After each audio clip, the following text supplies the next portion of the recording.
Ang paksa po natin ngayon mga kapatid ay may pamagat na patatagin ang pagkatawag at pagkapili sa inyo.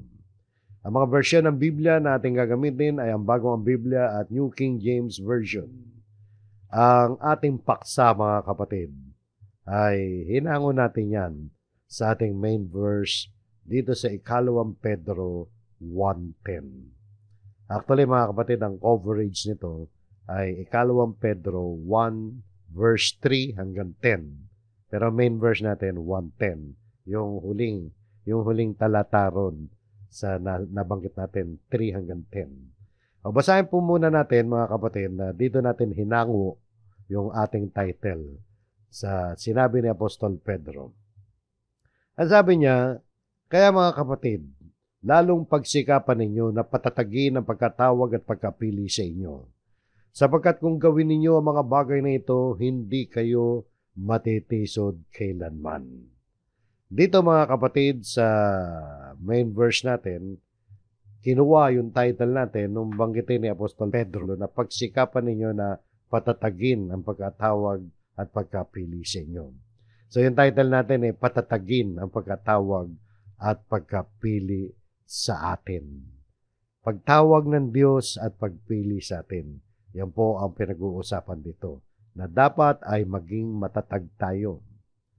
Ating alamin mga kapatid, yung mga aspeto na kung papaano natin patatatagin ang pagtawag at pagkapili sa atin. Yung ating main verse mga kapatid ay nagsimula sa salitang kaya. No? Therefore, ano ibig sabihin yan? Ibig sabihin yan, merong pinanggagalingan yan. Di ba? Merong pinaghuhugutan. Konklusyon yan, mga kapatid, na mga naunang talata. Ano ba mga naunang talata dyan? Yung 2 Pedro, chapter 1, verse 3 hanggang 9, siyempre. Dahil 10 tayo eh. No? Ngayon sasabi ko kanina, yung coverage talaga nito, yung mula verses 3 hanggang 9. At yung 10 ang pinakahuling talata na siya namang main verse natin. Ngayon, pag-aralan natin mga kapatid, no? Itong 2 Pedro verse 3 hanggang 9, kasi dyan yung tinutukoy ni Apostol Pedro na sabi, sapagkat kung gawin ninyo ang mga bagay na ito, nakasulat yan dun sa verse 3 hanggang 9, yung mga bagay na ito. Pag ginawa daw natin yan, hindi tayo matitisod kailanman. At yan ay may kaugnayan sa sinasabi niya na pagsikapan ninyo na patatagin ang pagkatawag at pagkapili sa inyo. Yan po ang laman ng talata, no? Binasa ko lang ulit. So yan po mga kapatid, no? Makikita natin dito mga kapatid ang isang napakagandang bahagi ng sulat ni Apostol Pedro na nagbibigay ng mga mahalagang bagay, nagtuturo sa atin ng mga mahalagang bagay para sa espiritual na paglago at katapatan sa pananampalataya. Pag-aralan po natin mga kapatid yung mga naunang talata rito. So, itong aralin natin mga kapatid ay hatiin natin sa tatlong bahagi. Yung verses 3 hanggang 9. Ang unang bahagi ay yung verse 3. Na doon ay makikita natin na ipinagkaloob sa atin ang lahat ng mga bagay na kailangan natin sa buhay at pagiging makadiyos. At sumunod dyan mga kapatid, sa verse 4 ay makikita natin na ipinagkaloob sa atin ang kanyang mahalagang mga dakilang pangako. Mga pangako. At yung huli, yan yung pinaka-climax ng ating lesson na may kaugnayan sa ating title. Diyan na nga ating tatalakayin yung patatagin ng pagkatawag at pagkapili sa inyo. Maganda po ito mga kapatid, sapagkat mula rito ay malalaman natin ang gagawin natin para maging matatag tayo sa pagkakatawag sa atin ng Diyos, sa pagkakapili sa atin ng Diyos. Umpisahan po natin dito sa unang punto ng ating pag-aaral o yung unang bahagi ng lesson natin. Ang sabi diyan, ipinagkaloob sa atin ang lahat ng mga bagay na kailangan sa buhay at pagiging makadiyos.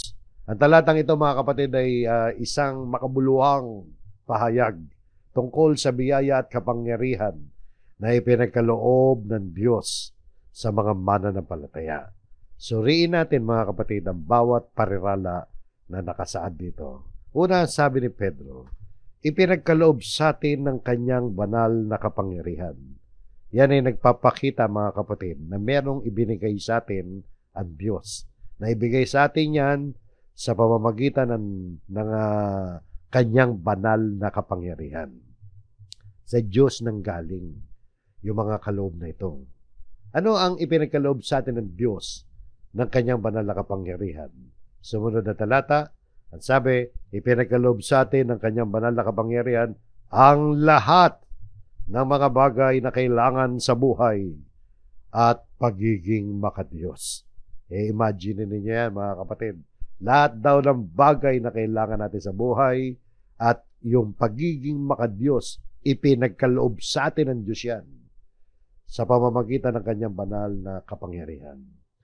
Tinukoy dito mga kapatid na ang lahat ng mga bagay na kailangan natin upang mabuhay at mamuhay na may kabanalan ay ibinigay sa atin ng Diyos yan.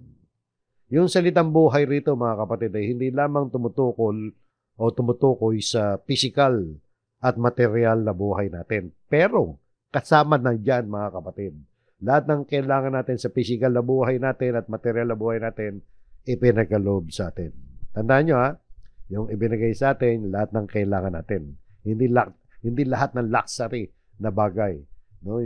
Hindi yun luho. Kundi lahat ng kailangan natin, lahat tayo meron yan mga kapatid. Mahirap man tayo o mayaman, ipinagkaloob sa atin. Lahat ng pinagkakalob ng Diyos ang lahat ng kailangan natin. At hindi lamang yan, mga kapatid, ang dapat natin makita dyan. Kundi, dapat din natin makita dyan yung spiritual na buhay. Kasi pag bumabanggit ang Biblia ng salitang buhay, ay tumutukoy yan maaaring tumukoy yan sa physical na buhay natin dito, o kaya ay sa spiritual. Dito tumutukoy ito, mga kapatid.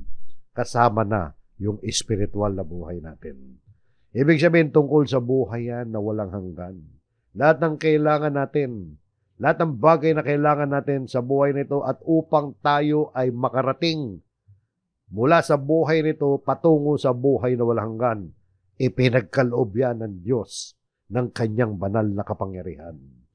Nakita niyo, no, mga kapatid, no? Pati ang lahat ng kailangan natin sa pagiging makadiyos. Ano ba ibig sabihin ng pagiging makadiyos? Yung paano tayo mabubuhay na may kabanalan, alinsunod sa mga utos ng Diyos at kalooban ng Diyos. Lahat ng kailangan natin dyan, ibinigay sa atin ng Diyos. Kaya dito mga kapatid, dyan pala sa dalawang pariralang yan, ay nakikita natin ang katotohanan na hindi natin pwedeng isipin, na hindi natin kayang mabuhay ng sumusunod sa mga utos ng Diyos. Kaya natin yan, dahil binigyan nga tayo ng lahat ng mga bagay na kailangan natin sa buhay nito at para makarating sa buhay na darating at sa pagiging makadiyos. Nakita ninyo, no? Hindi maari na tayo ay susuko na lamang sa anumang balakid sa ating pamumuhay Kristiyano. Kailangan mabuhay tayo ng sumusunod kay Kristo at magagawa natin yan. Bakit? Dahil ipinagkaloob nga sa atin ng kanyang banal na kapangyarihan ang lahat ng mga bagay na kailangan sa buhay at pagiging makadiyos. Paano natin nakamit yan, mga kapatid? Paano nakarating sa atin yan? Hindi naman sa lahat ng tao ibinibigay yan. Ibinibigay yan. Ito'y sumunod na parirala sa pamamagitan ng pagkakilala sa Kanya. Yung pagkakaroon ng lahat ng ito na binabanggit dyan, ay dumarating yan sa pamamagitan ng ating, sabi dyan, pagkakilala sa Diyos. Sa New King James Version, ang sabi dyan, through the knowledge of Him. Through the knowledge of Him, nakamit natin yun, mga kapatid. Ibig sabihin, yung knowledge natin tungkol sa Diyos. Kaya dito nakita natin, mga kapatid, na lubhang napakahalaga ang pagkakaroon natin ng tunay na knowledge o pagkakilala sa Diyos. At ito ay, paano nararating ng tao yan? Di ba sa pamamagitan ng mga aral ng Diyos, sa pamamagitan ng mga salita ng Diyos, sapagkat Sa salita ng Diyos natin nakukuha yung mga knowledge na yan, yung pagkakilala natin sa Panginoon. Kaya ang isang mananampalataya, mga kapatid, ay hindi maaring mabuhay ng hiwalay sa salita ng Diyos. Naalala niyo yung sinabi ng ating Panginoon Kristo na ang tao ay hindi dapat nabubuhay lamang sa tinapay, kundi sa bawat salitang lumalabas sa bibig ng Panginoon. Kaya ito, katulad itong dinidiscuss ngayon dito, yung para mabuhay tayo na may kabanalan, lahat ng kailangan natin sa buhay na ito upang makarating tayo sa buhay na walang hanggan at yung pagiging makadiyos natin para marating natin yan, nakamit natin yan nang makilala natin ang Panginoon Diyos at paano natin nakilala ang Panginoon Diyos nung makinig tayo ng mga aral ng Diyos. Sabi pa rito, mga kapatid, sa pagkakatawag sa atin, na tumawag sa atin, ang Diyos tumawag sa atin sa kanyang sariling kaluwalhatian at kabutihan. Kaluwalhatian at kabutihan, diyan tayo dinala ng Diyos. Kaya tayo, mga kapatid, tinawag ng Diyos para magkaroon tayo ng bahagi, magkaroon tayo ng fellowship sa kanyang kaluwalhatian at kabutihan. Tinawag tayo ng Diyos hindi para umasenso sa buhay na ito. Tinawag tayo ng Diyos hindi para yumaman at matupad ang ating mga pangarap. Tinawag tayo ng Diyos ng higit pa dyan, mga kapatid, sapagkat dito tinawag tayo ng Diyos sa kanyang sariling kaluwalhatian at kabutihan. Kaya tayo tinawag ng Diyos upang bahaginan tayo ng kanyang karangalan at kabutihan. Kaya isang napakalaking pagpapala, mga kapatid, at huwag nating babaliwalain ang pagkakatawag sa atin. Yung pagkakatawag sa atin, yan yung pagiging Kristiyano natin. Kaya tayo naging Kristiyano. Hindi naman tayo kumikibo noon. Hindi naman natin hinahanap ang Diyos. Pero tinawag niya tayo. Nakita niya na tinawag niya tayo sa kanyang sariling kaluwalhatian at kabutihan upang magkaroon tayo ng bahagi dyan, mga kapatid. So yan yung unang bahagi, mga kapatid, at ang unang talata. Ipinagkaloob sa atin ang lahat ng mga bagay na kailangan sa buhay at pagiging makadiyos. Ang susunod na talata, mga kapatid, ay yung ikalawang bahagi ng ating pag-aaral na nagsasaad ng mga bagay na ipinagkaloob sa atin ang kanyang mga mahalaga at mga dakilang pangako. Sa unang Pedro 1:4, ang sabi, gayon niya ipinagkaloob sa atin ang kanyang mahalaga at mga dakilang pangako. Pansinin ninyo, mga kapatid, na yung talata ay nagsimula sa salitang gayon. Gayon. Meron namang hugot ito, mga kapatid. Ibig sabihin, may kaugnayan yan doon sa sinabi nung nakaraan. Gayon. Gayon, ibig sabihin, nagpapakita yan, sabi, by which, may tinutukoy yan, na nagpapakita sa atin na sa gayon ding paraan. Gayon, may tinuturo siya. Ano yung tinuturo niyang gayon? Yung nabasa natin kanina sa verse 3. Balikan natin. Ipinagkaloob sa atin ng kanyang banal na kapangyarihan ng lahat ng mga bagay na kailangan sa buhay at pagiging makadiyos sa pamamagitan ng pagkakilala sa kanya na tumawag sa atin sa kanyang sariling kaluwalhatian at kabutihan. Gayon. Ibig sabihin, gayon din, no? Sa gayon ding paraan, mga kapatid. Kung paano ipinagkaloob sa atin ng Diyos ang lahat ng mga bagay na kailangan natin sa buhay at pagiging makadiyos, ay nakamit natin ang lahat ng ito sa pamamagitan ng pagkakilala sa Diyos. At sabi rito, mga kapatid, gayon, parang sinasabi niya, gayon din ay ipinagkaloob niya sa atin ang kanyang mahalaga at mga dakilang pangako. Ibig sabihin, yung mga mahalaga at dakilang pangako ay nakamit natin sa pamamagitan ng kapangyarihan ng Diyos. At dahil sa kumilala tayo sa Diyos, na siyang tumawag sa atin sa kaluwalhatian at sa kabutihan. Nakita niya, no?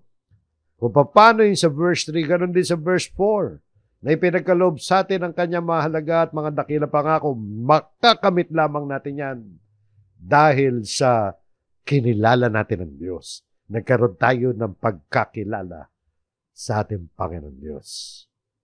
Maraming pangako ang Diyos sa atin. At dahil sa ating pagkakilala sa Kanya, natanggap natin ang mga pangakong yan. Mga mahalagang pangako, maraming pangako ang Diyos na napag-aaralan natin dito. Na mga pangako na katulad halimbawa sa buhay na ito, hindi niya tayo pababayaan, ni pagkukulangin. At mga pangako sa buhay na walang hanggan. Napakarami nun. Yung mga pangako sa buhay na walang hanggan. Yung bayang banal, yung kaluwalhatian, wala ng luha, wala ng paghihirap. Pagdating natin doon, walang hanggan ang buhay natin. At makakapiling natin ang Panginoon sa Kristo at ang Amang Diyos mismo. So, napakarami pangako yan, mga kapatid. Ngayon, bakit ba ipinagkaloob sa atin ang kanyang mahalaga at mga dakilang pangako? Bakit ba may mga promises ang Panginoon Diyos na nababasa natin dito sa Biblia? Tingnan niyo, maganda yung pagkakasulat ni Pedro rito. Gayon niya ipinagkaloob sa atin ang kanyang mahalaga at mga dakilang pangako. Bakit?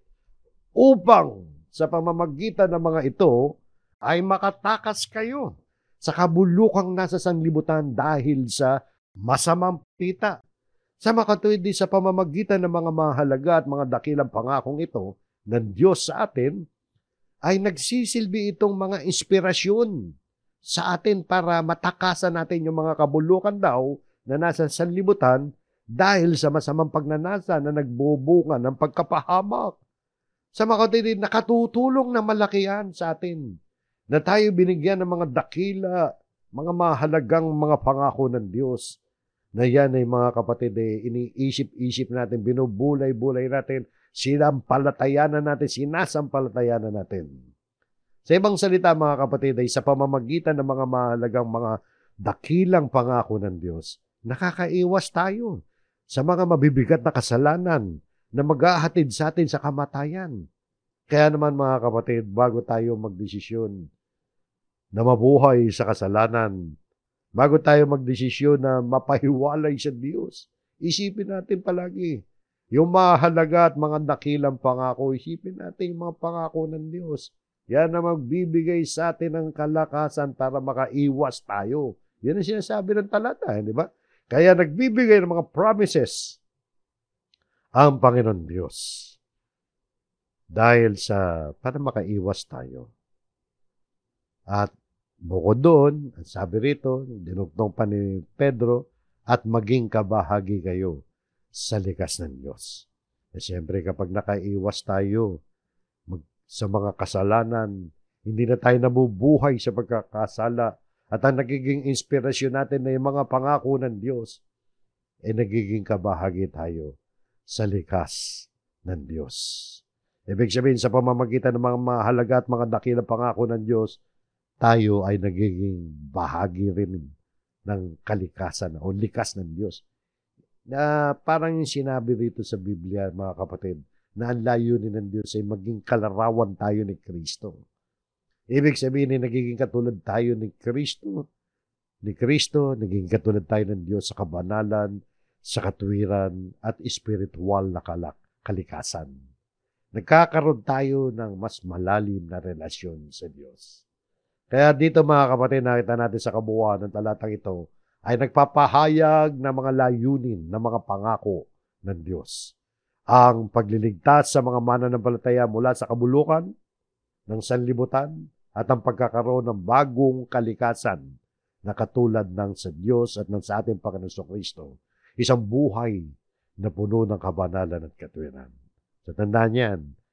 Kaya may mga pangako ang Diyos para sa ikabubuti natin na magagamit natin yung mga pangakong yan bilang magbibigay sa atin ng lakas ng loob na labanan ng anumang balakid sa ating pananampalataya, sapagkat yan ang magsisilbing inspirasyon ng buhay natin. Isipin mo, halimbawa, may problema ka mabigat.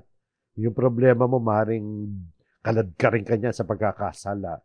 Pero kapag binubulay-bulay natin palagi yung mga pangako ng Diyos sa buhay na walang hanggan, yung mga pangako ng Diyos sa kaluwalhatian, ay naikukumpara natin sa mga suliranin sa buhay yan. Lumiliit ang tingin natin sa mga problema sa buhay. Kaya nga sabi ni Pablo, di ba, sa Roma Kapitulo 8, na yung mga kapigatian na nararanasan ng mga Kristiyano rito ay hindi maitutumbas yan sa kaluwalhatiang mahayag sa atin. Kaya naman si Apostol Pablo at yung mga kasamahan niya, yung mga unang Kristiyano, talagang kahit nakaranas sila ng masyadong mabigat na mga pag-uusig at kapigatian at maging kahirapan din sa buhay, nakaranas din sila, pero nanatili silang matatag sa kanilang pananampalataya hanggang kamatayan, sapagkat ang kanilang inspirasyon, mga kapatid, ang nagbigay sa kanila ng inspirasyon ay yung mga pangako ng Diyos. So nakita niya, no? Kaya napakaganda, mga kapatid, na palagi nating binubulay-bulay, pinag-aaralan ang mga pangako ng Diyos. Kaya yan ang panlaban natin sa mga nagbibigay sa atin ng kalungkutan, ng kabigatan sa buhay, anuman ang ating maranasang hindi maganda sa buhay nito. Isipin natin ang mga pangako ng Diyos. So ipinagkaloob sa atin ang kanyang mahalaga at mga dakilang pangako para magsilbing inspirasyon sa atin. So yan yung ikalawang bahagi. At ang ikatlong bahagi, mga kapatid, at dito na nga dinetalye yung tungkol sa patatagin ang pagkatawag at pagkapili sa atin. Kailangan maging matatag tayo doon sa pagiging mananampalataya natin. Yun yung pagkatawag at pagkapili sa atin. So, sa bahaging ito ng ating aralin, ititingnan natin yung mga bagay na sinabi ng Apostol Pablo, na Pedro pala, na dapat nating gawin ng mga bagay upang ang pagkatawag at pagkapili sa atin ng Diyos ay maging matatag. Ito, mga kapatid, makikita natin dito, hindi yung sinasabi lang natin na nananampalataya tayo. Dapat mas malalim pa ang ating pagtanggap dyan, ang ating pagkaunawa. Sinasabi sa ating main verse, no? Balikan natin yung main verse natin. Sabi sa 2 Pedro 1:10 kanina, kaya mga kapatid, lalong pagsikapan ninyo. Pagsikapan daw. Ano ibig sabihin ng pagsikapan? Kailangan ng ibayo pang pagkilos. No? Pagsusumikap Alam niyo yung kahulugan niyan sa wikang Grego? Sa pagkakasulat niya sa wikang Grego, nung salitang pagsikapan, sa English be even more diligent. Diligent. No? Ito'y may kahulugan, sa Greek word niya may kahulugan niya na ibig sabihin gumamit ng bilis. Bilis, ibig sabihin, maliksi ka. Gumawa ng pagsisikap, maging maagap o masigasig. Gawin, kasipagan, maging masipag, pagsisikap, paggawa, at kasama yung pag-aaral. Yung pagsisikap, yung talagang nagtsatsaga ka mabuting. Ibinibigay mo ang the best mo. Talagang lahat ng magagawa mo, ibibigay mo. Na na patatagin ng pagkatawag at pagkapili sa inyo. Ibig sabihin, meron tayong gagawin, di ba? Yung pagkatawag, tumutukoy nga yan sa pagtanggap natin sa kaligtasan. Yung pagiging alagad natin ng ating Panginoon sa Kristo. At yung pagkapili sa atin, yan yung nagpapahiwatig ng biyaya ng Diyos na tumawag at pumili sa atin. Pinili tayo ng Diyos kahit hindi naman tayo karapat-dapat. Wala naman tayong magagawa talaga. Pero pinili tayo kaya biyaya yan, mga kapatid. Ito, mga kapatid, ay nagtuturo sa atin na dapat natin tiyakin na ang ating buhay ay sumasalamin sa pananampalatayang ating tinanggap. Kailangan maging matatag at hindi pahapay-hapay ang isang Kristiyano sa pagkakatawag at pagkapili sa atin ng Diyos. Huwag tayong papayag, mga kapatid, na lalambot-lambot tayo pagdating sa pananampalataya na madali tayong mabuwal. Dito ay nakikita natin ang pangangailangan ng pagpapaunlad ng ating relasyon sa Diyos. Manggagaling din sa atin yan, sa tulong at biyaya ng Panginoon. Okay, alam natin na hindi natin kaya yan sa sarili natin. Pero dapat meron tayong pagsisikap. Dahil sabi, lalong pagsikapan ninyo. Pagsisikap din talagang meron kang malasakit sa iyong sariling pananampalataya na gusto mo maging matatag. Kaya lalong pagsikapan ninyo na patatagin ang pagkatawag at pagkapili sa inyo. Bakit? Sapagkat kung gawin ninyo ang mga bagay na ito, ano yung mga bagay na ito, mga kapatid? Yung mga bagay na ito, yung sinabi niya, verse 10 to, mga kapatid, no? Tandaan niyo, verse 10. Pero doon lang tayo sa, nasa verse 5 na dapat tayo, di ba? And 7. Nilaktawan muna natin yon. Isiningit lang to para ipaalala sa atin yung kahalagahan ng babasahin natin sa verse 5 hanggang 7. Yun yung sinasabi dito, sapagkat kung gawin ninyo ang mga bagay na ito, Parang sinasabi diyan, kung gagawin ninyo yung mga bagay na sinasabi ko sa verse 5 hanggang 7, verse 5, 6, and 7, parang gano'n lang yan. Pag ginawa daw natin yung mga bagay na yun, na ating titingnan maya-maya na lang, ay hindi kayo matitisod kailanman. Pag sinabing hindi matitisod, yan nagpapahiwatig na magiging matibay ka sa iyong pananampalataya. Yung literal na pagkatisod, stumble, di ba? You will never stumble. You will never stumble. Yung pag naglalakad ka, biglang natapilo ka. Bakit? Merong kang natapakan na kung ano ba mamatigas na bagay o kung ano naging sagabal sa paglalakad mo. At may tendency na bumagsak ka. Mabasag pa pati mukha mo mabasag sa literal, di ba? Mahirap maging matisod. Ito naman, pag sinabing matisod, mga kapatid, yung bumaligtad ka sa iyong pananampalataya. Parang ganun yan, mga kapatid, na para hindi tayo madapa sa ating pananampalataya. So, tandaan niya, verse 10 yan. Yan yung huli. Yan yung huli, mga kapatid. Ang sabi dyan, mga kapatid, sapagkat kung gawin ninyo ang mga bagay nito, yung gagawin natin, mga kapatid, ito na nga sa verse 5 hanggang 7. Tungkol yan sa patatagin ng pagkatawag at pagkapili sa atin. Silipin natin to isa-isa, mga kapatid. Actually, merong line-up si Apostol Pedro rito na sunod-sunod na hindi pa pwedeng lumaktaw. 7 to, mga kapatid, 7 sa pagkakabilang natin. At makikita nyo, 7 bagay to na sinabi ni Apostol Pedro na kinakailangan taglayin natin. Bukod sa ating pananampalataya kay Kristo, kailangan taglayin natin yan. Maliban na lang kung namatay na tayo agad, nung nanampalataya tayo. Pinahaba pa ng Diyos ang buhay natin mula nung nakilala natin ang Panginoon sa Kristo. At habang tayo nandito sa mundong ito, kinakailangan yung pananampalataya natin ay talagang umunlad. Umunlad, mga kapatid. Tingnan nyo, ano ba yung sinasabi ni Pedro rito? 7 bagay ito. Number 1 ay makikita natin dito ang pananampalataya natin kay Kristo ay ating tustusan ng kabutihan. Isa-isayin natin, mga kapatid. At dahil dito, mga kapatid, nagsimula ulit sa salitang dahil dito. May pinagugutan na naman yan. At dahil dito, dahil Dahil, atras tayo muna, verse 4. Dahil yan sa verse 4. Dahil ipinagkalob sa atin ang mahalaga at mga dakilang pangako. Yun din yun, di ba? Dahil ipinagkalob sa atin ang kanyang mahalaga at mga dakilang pangako upang tayo makatakas. Upang daw tayo makatakas sa mga kabuluang nasa sanlibutan. Maging bahagi daw tayo at maging bahagi tayo ng likas ng Diyos, ay gawin daw natin to. At dahil dito, gawin ninyo ang lahat ng inyong makakaya. Parang pagsisikap din yan, no? Giving all diligence. Katulad din nung kanina na nasa verse 10. Inulit niya ulit yan sa verse 10, doon sa ulit talata.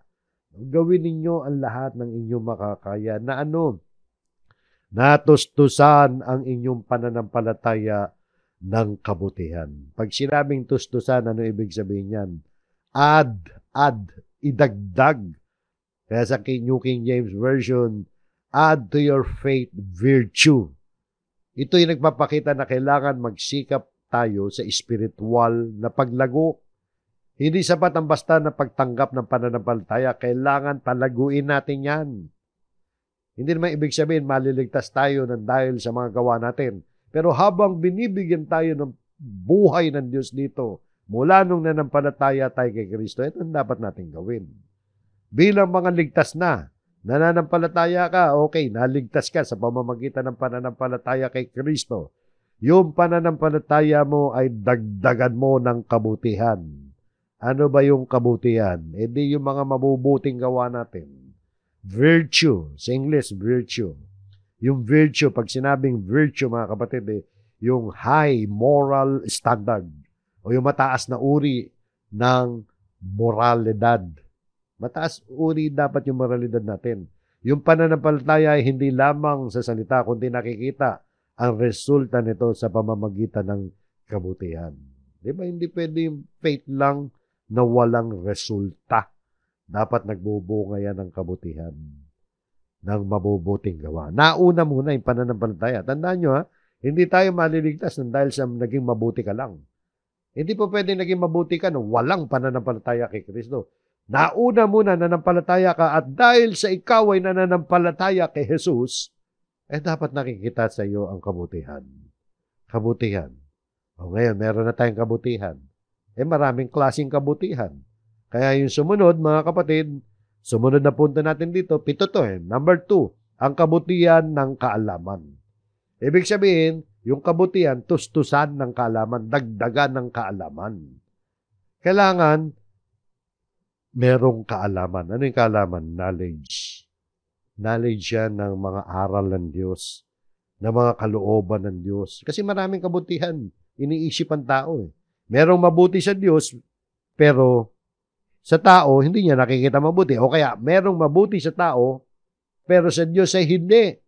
Meron bang ganon? Meron, marami. Isang example, halimbawa, sikat na example, mga kapatid, yung kabutihan na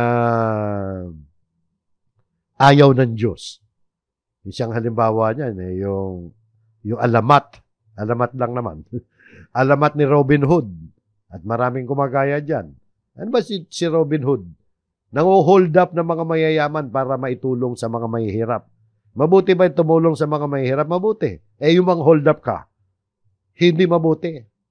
O kaya magbenta ka ng shabu para magkaroon ka ng pera at makatulong ka sa mga mahihirap. Hindi ganun yun. Mabuti yung pagtulong mo sa mahirap, pero yung pagbenta mo ng shabu, ng droga, hindi mabuti yan. Masama yan. Hindi yan na mabuti. Kaya nga, ang kabutihan ay dapat nakasalig, nakatungtong sa katotohanan ng Diyos. Yung kaya nga siyabi rito, yung kabutihan, dagdagan, tustusan ng kaalaman. So yung kabutihan dapat nakasalig sa kabutihan ng Diyos. Kung ano yung mabuti sa harap ng Diyos. At malalaman lamang natin yan, mga kapatid, kung tayo patuloy na nag-aaral ng salita ng Diyos. Dumadalo sa mga pagtitipon, sa mga Bible studies at sa mga pananambahan. Kaya nga tuloy-tuloy ang pag-aaral ng salita ng Diyos. Para alam ng mga Kristiyano kung ano ba yung mabuti na dapat natin gawin sa harap ng Diyos. Hindi yung mabuti na iniisip lamang ng tao. So yan po. At yung ikatlo, number 3, mga kapatid, ay yung kaalaman naman. May kaalaman ka na. No? Una, may pananampalataya ka. Pananampalataya, dinagdagan mo ng kabutihan. Yung kabutihan, dapat batay sa kaalaman yan. Ngayon, may kaalaman ka na. Kailangan mo ngayon ng self-control. Dahil sabi rito, ang kaalaman ng pagpipigil. Isipin ninyo, ang pagpipigil dito, self-control. Yung pagpipigil, nangangahulugan yan na kaya mong kontrolin ang sarili mo.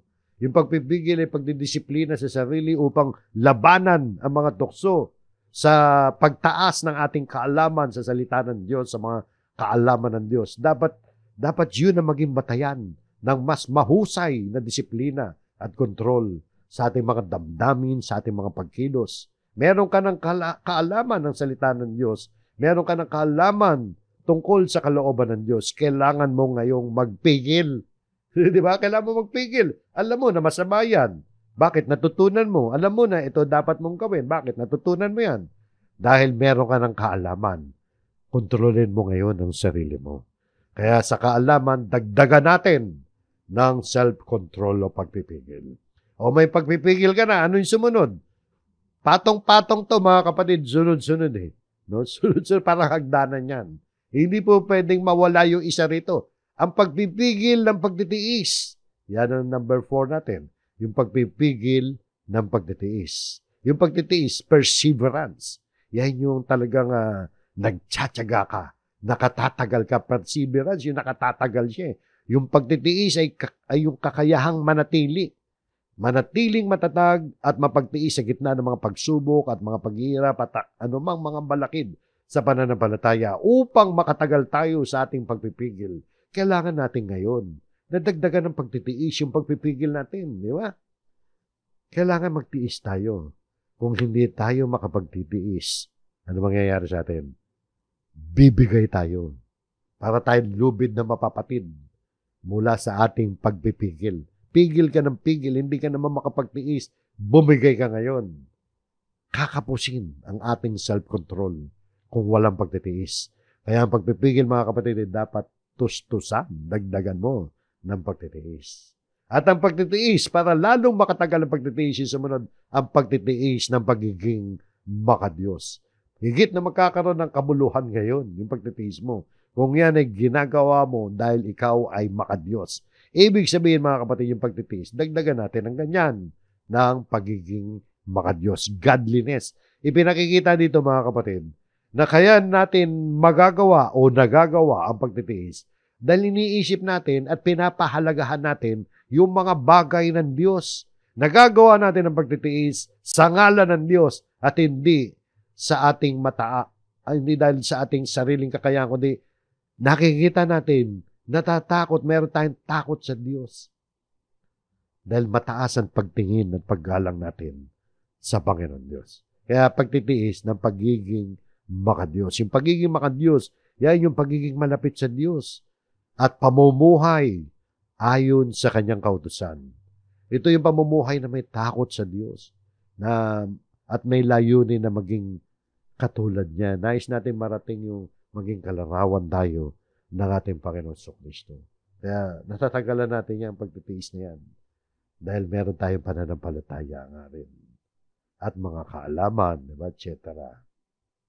At yung ika-anim, mga kapatid, yung pagiging makadiyos, kailangan ng pagmamahal sa kapatid. Ang pagiging makadiyos ng pagmamahal sa kapatid. Ibig sabihin niya, yung pagiging makadiyos, dagdagan natin ng pagmamahal sa kapatid. Kasi mga kapatid, wala namang kabuluhan. Sasabihin mo, mahal mo ang Diyos, makadiyos ka, kung hindi ka naman mapagmahal sa kapatid. Ano yung pagmamahal, mga kapatid? To godliness, brotherly kindness. Pag sinabing brotherly kindness, yan yung pagmamalasakit sa ikabubuti ng kapatid. Hindi lamang ito na darama, kundi ito ay isinasakatuparan. Pagsasakatuparan niya ng kabutihan mula sa atin patungo sa ating kapwa mananampalataya. Idadagdag natin sa ating pagiging makadiyos ang pagmamahal at pagmamalasakit sa kapatid sa pananampalataya. Hindi maaari at hindi rin naman talaga totoo na tayo'y makadiyos nang hindi tayo nagmamalasakit, nagmamahal sa kapatid. Kaya mga kapatid, hindi tayo maaaring mabuhay na walang pakialam sa kapakanan ng kapatiran. Dapat concerned tayo. Meron tayong pagmamahal kasi. Iba pa yung pag-ibig. Kasi yung pagmamahal, pwede mo namang gawin. Action niya ng pag-ibig. Pero dapat may pag-ibig. Sabi, at ang pagmamahal sa kapatid ng pag-ibig. Ibig sabihin, mga kapatid, yung pagmamahal natin, ine-exercise natin yan sa ngalan ng pag-ibig. Anong klaseng pag-ibig yan? Pag tinignan ninyo sa wikang Grego, yung salitang pag-ibig yan ay agape. At yan ay itinuro sa atin, mga kapatid ng Biblia, kung ano ibig sabihin ng pag-ibig na agape. Hindi po sexual love yan. Yung pag-ibig na yan, mga kapatid, ay katulad ng pag-ibig na ipinamalas sa atin ng Panginoon Diyos nang iligtas tayo sa pamamagitan ng kanyang bugtong na anak. Yung pagmamahal sa kapatid, mga kapatid, yung pag-ibig, idadagdag natin yan para maging genuine yung ating pagmamalasakit. Di ba? Pwede kang magmalasakit kasi nang wala namang pag-ibig. Pero dito, mga kapatid, yung pagmamalasakit, pagmamahal natin sa kapatid, dapat may pag-ibig. Di ba? Ano ba ang pag-ibig? O, alam natin kung ano ibig sabihin ng pag-ibig, pero alang-alang, review. Tingnan natin kung na-apply nga natin ito sa kapatid. Tingnan nyo. Ang pag-ibig ay matiisin at magandang loob. Matiisin ba tayo? Hindi mainggitin o mapagmalaki o hambog. Hindi magaspang ang kilos. Hindi nito ipinipilit ng sariling kagustuhan. Hindi mayayamutin. Hindi nagtatala ng mga pagkakamali. Hindi ito natutuwa sa masamang gawa, kundi natutuwa sa katotohanan. Pinapasan nito ang lahat ng bagay. Pinaniniwalaan ang lahat ng bagay, inaasahan ang lahat ng bagay, tinitiis ang lahat ng bagay. Yan ang definisyon ng pag-ibig, mga kapatid. Hindi sexual love yan. Yan yung sinasabi sa 1 Corinto 13:4 hanggang 7. Hindi ko na po sinahit na inasinta yung bawat talata. Pero yan po ang laman ng mga talatang yan, mga kapatid. At alam na natin yan eh. Kailangan na lang aplikasyon. Aplikasyon. I-apply natin yan kanino? Sa Diyos? Hindi. I-apply natin yan sa kapatid. Di ba? Kaya sabi rito, ang pagmamahal sa kapatid ng pag-ibig. Dagdagan natin ang pag-ibig. Yung pagmamahal sa kapatid. So yan. Ganyan natin mapapatatag ang ating pananampalataya, ang ating yung pagkakatawag sa atin ng Diyos. Pagkakapili. Yan para sa ating aral mensahe, no? Yun natitira pang talata. Doon sa coverage verses natin na 3 hanggang 10, eto mga kapatid, yung kahalagahan ng pagsasagawa na patatagin ang pagkatawag at pagkahirang sa atin. Ano ba ang halaga niyan? Bakit ba sinabi ni Apostol Pedro yan? Una-una, para wag tayo matisod. Binabasa natin kanina. O tingnan pa natin yung sinasabi rito. Yung unang punto rito, mga kapatid, magkakaroon ng saysay at bunga sa pagkakilala sa ating Panginoong Hesukristo. Ito yung sinasabi rito, mga kapatid. Sapagkat kung ang mga bagay na ito ay nasa inyo at dumarami. Pag nasa atin daw yung mga bagay na yan, ano ba yung mga bagay na yun? Yung sinasabi kanina, yung dinaanan natin kanina, mga kapatid. Eto, paalala ulit, no? Minsan, mabilis tayo makalimot eh. Yung sinasabi kanina na kabutihan, kaalaman, pagpipigil sa sarili, pagiging makadiyos, pagmamahal sa kapatid, at pag-ibig. Duktong-duktong yan. Lahat dapat nasa atin yan. Sabi rito, sapagkat ko ang mga bagay na ito ay nasa inyo at dumarami. Di ba? Ano daw mangyayari? Hindi kayo magiging mga walang saysay. Isipin nga ninyo, you will be neither barren. Ano yung barren, mga kapatid? Kumbaga sa puno, hindi nagbubunga. Hindi kayo magiging walang saysay. Ibig sabihin, hindi tayo magiging walang halaga, walang silbi, walang bunga sa ating pananampalataya. Yung pagkakaroon ng mga katangiang ito, yung mga nabanggit natin, binanggit ni Pedro, nagbibigay yan ng direksyon at layunin sa ating buhay bilang mga tagasunod ni Kristo. Yung pagiging walang saysay, mga kapatid, nangangahulugan, walang pakinabang. Wala tayong kontribusyon sa mga bagay na may spiritual na halaga. Tandaan nyo, kailangan magbunga tayo. Importante, magbunga tayo. Sabi ng Panginoon, di ba? Siya ang puno ng ubas, tayo ang mga sanga. Ang sangang hindi nagbubunga, puputulin at igagatong sa apoy. So, John chapter 15 yan, mga kapatid. So, para wag tayo magatong, no? Wag tayo maging walang saysay. Ang sabi ni Pedro, sapagkat kung ang mga bagay nito ay nasa inyo at dumarami. So, dapat dumalago sa atin yun. Yung 7 bagay na yun na nababanggit. Hindi kayo magiging walang saysay o walang bunga sa pagkakilala sa ating Panginoong Hesukristo. So, nakita natin, no? Para magbunga tayo, gawin natin yung mga sinasabi ng ating aralin na sinabi ni Apostol Pedro. At sa ating huling talata, mga kapatid, ay ang babala. Babala to, mga kapatid. Sabi rito, bukod sa huling talata, meron pang isa pa palang talata. Pero yun din yun, yung main verse natin. Sabi rito, sapagkat sino mang wala na mga bagay na ito ay bulag. Ibig sabihin, spiritually blind ka. Pag wala ka ng mga bagay na yun. Wala kang kabutihan, wala kang kaalaman, wala kang ano pa yung sabi ron? Wala kang, hindi natin na-memorize, mga kapatid. Wala kang kabutihan, kaalaman, pagpipigil sa sarili, pagtitiis, pagiging makadiyos, pagmamahal sa kapatid, no? At pag-ibig. Pag wala yung 7 yan, mga kapatid, ano mangyayari sa atin? Ang sabi rito, di ba? Ano sabi rito? Kung wala, sapagkat sino mang wala ng mga bagay nito bulag. spiritually blind tayo.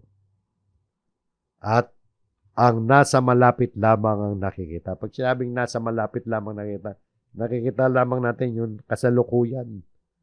Nangangahulugan ay nakatuon lamang sa mga makamundo at mga pansariling bagay at hindi sa mga pangmatagalang espiritual na katotohanan. Mababaw lang, malapitan lang ang ating pagtingin. At nakalimutan na siya ay nilinis mula sa kanyang dating mga kasalanan. Isipin nga ninyo para makalimutan mo na nalinis ka. Meron bang ganun? Meron. Sabi dyan. Kapag kapag wala daw sa atin yan, bulag tayo. Malapit lang ang nakikita. So may mga taong ganun Kaya lang, isipin nga ninyo, lumalabas nakalimutan mo na nilinis ka na pala ng Panginoon sa dati mong mga kasalanan. Nakalimutan mo na naligtas ka na pala. Kapag ang isang tao ay hindi patuloy na lumalago sa kanyang pananampalataya, parang kinalimutan niya ang kahalagahan ng pagpapatawad at kaligtasan ang tinanggap niya kay Kristo. Kaya mga kapatid, mahalaga patuloy na paglago at paglinang, pagdevelop ng ating mga makadiyos na katangian. At ang hindi paggawa nito ay maaari magdulot ng pagkawala ng pananaw sa dakilang kaligtasang ibinigay ng Diyos. Kaya muli sa ating main verse at tagubilin, kaya mga kapatid, lalong pagsikapan ninyo na patatagin ang pagkatawag at pagkapili sa inyo. So yan po mga kapatid, ang ating lesson at naway makatulong ito upang tayo magsumikap lalo, upang maging matatag, magpursige sa ating paglago, sa ating pananampalataya. Pagpalain po tayo ng Panginoon, maraming salamat po. Tayo po'y muling manalangin.